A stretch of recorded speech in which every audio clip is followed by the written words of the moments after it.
Mark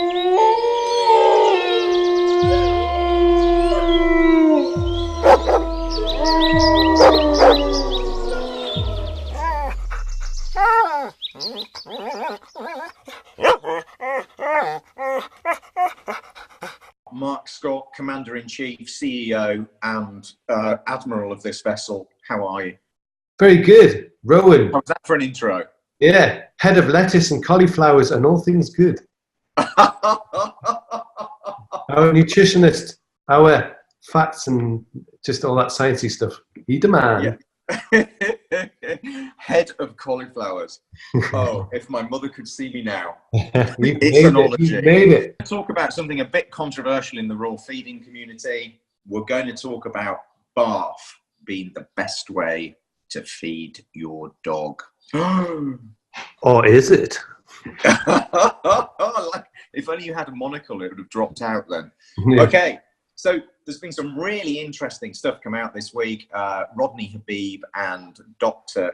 Karen Becker, both of whom are very, very well read, knowledgeable, and forces for positive, did a really cool video talking about how dogs benefit from additional veg in their diet, and that BARF is only a guesstimate. So where do we actually start? So let's start with the history of BARF, because I think with Dr. Billinghurst, it was about 30 years maybe that BARF was really pushed in Australia. Yeah, absolutely. So I like to talk about it because things are developed on the latest research done then. Now we've got 30 years worth of research since then. I think what we should do is maybe talk about what actually 80-10-10 is, Rowan, and how we got and where we are from Bella+Duke and our view on things. That's a lovely way to start. Okay, so BARF stands for biologically appropriate raw feeding, which is what we're all about, or some people call it bones and raw food. Both work. Both work, who cares? So as you pointed out, Mark, Dr. Billinghurst did some great work on that and suggested, and this was a best guesstimate at the time, that dogs descended from wolves, as we all know, we've heard this a million times, very ill adapted to digesting starches, which is kind of up for debate right now, but we can explain more. And that ultimately they should be fed 80-10-10. Mark, you know lots about the 80-10-10. Yeah, so the 80-10-10 is basically 80% meat, 10% bone, 10% offal. That was the standard, what the 80-10-10 was. Yeah, and based on the research, in inverted commas, that he'd done, and best guesstimates, and he always said it was a best guesstimate, that seemed like the logical and best way to feed your dog. But things have evolved since then. And this is much like since your first mobile phone. At the time, and this is why I love science, Mark, because it's like a weather report. It's correct at time of going to press, but it's subject to updates. So, and this is what we're all about, is we're totally prepared to evolve as we get new information. And if somebody says, actually, a raspberry can save your dog's life, we'll put raspberries in the mead. Billinghurst, 30 years ago, BARF, bone biologically appropriate raw feeding.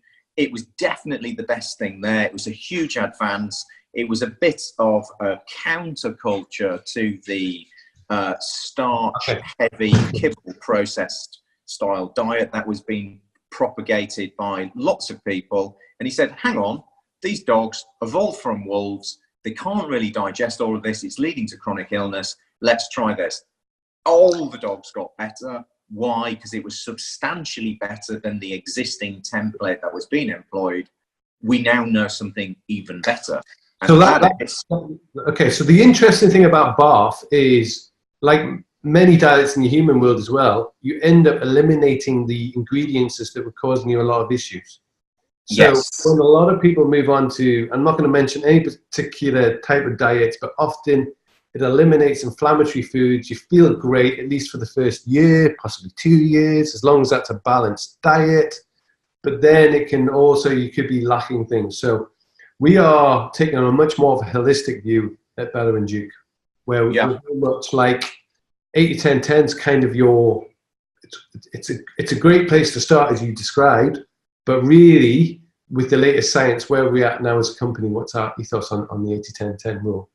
Right, so 80-10-10 is a brilliant starting point, and we have a range called 80-10-10, and we will be even more actively encouraging people who are using the 80-10-10 to use that as a really easy, simple base for them to prepare the dog's meals, but to add vegetables. Why? 3 reasons. Okay, reason number 1, we can see now, and it's a lot more understood, that dogs do produce plenty of amylase in their pancreas. Does this mean they are well adapted to eat a high starch diet? No, but it does mean that they can survive on some starch. Now, if we employ basically some vegetables, they get, number 1, loads of antioxidants which wouldn't be available just in the meat. Number 2, we've seen that dogs who've actually got vegetables and fermented vegetables in their diet, they actually have a much more diverse microbiome, which is the bacteria in their gut, which actually helps them lead longer lives and remain relatively disease-free. And the third point on this is that these vegetables act as soluble fiber and help prevent bowel motility issues. So those 3 things combined, antioxidants, microbiome, and motility with soluble fiber, mean that adding vegetables is a really, really good addition to your dog's diet. And Karen Becker and Rodney Habib are talking about how fermented vegetables are even better because they're super probiotic rich. And that would see, if you imagine if it ate a whole prey, that would be what you'd find in the stomach, isn't it, of an animal? If you take a rabbit, for example. Yeah, but you know, Mark, this is almost like, as we like to say at Bella+Duke, we're evolutionary correct feeding template with a sprinkle of modern science. And even if the dogs weren't getting that much fermented food, like from a stomach or whichever, we just know it really benefits people. Yeah. And in terms of antioxidants, we hear that a lot in different places. What is that actually? Tottenham. Okay, I like this. You would like to keep me on my toes. So as part of our methylation and basically our metabolic processes, every time you breathe, it's happening about 1 billion times a second, you're producing something called ROS, reactive oxygen species. Now, these reactive oxygen species, they're just like the byproduct, it's like the exhaust from our cell cars. Okay, so our cells are driving around, doing all these little activities, boom, they're producing these reactive oxygen species. They have benefits, but these contribute to aging. So what do? We bind these reactive oxygen species with an antioxidant. And this slows down the aging process, it prevents disease, it helps us stay healthy. We can actually test for oxidative markers in people using one of the tests we use at the Modern Sensei. It'd be really cool to see if we can do that for dogs. Great. Right, Rowan, thank you very much for dealing with the old BARF thing. Of course, any questions, fire away. We'd like to add some more myths going forward. So if you like this series, give a big thumbs up, come say hi, leave a review, like it, wherever you get your iTunes from or your podcasts. Yeah, and a gentle point on this, we're going to add a video link below this on that fabulous video we're talking about.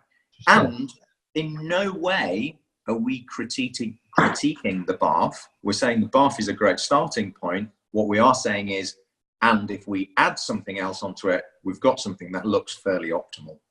Beautiful. Thank you. My pleasure. Always a pleasure, Mark. See you next week.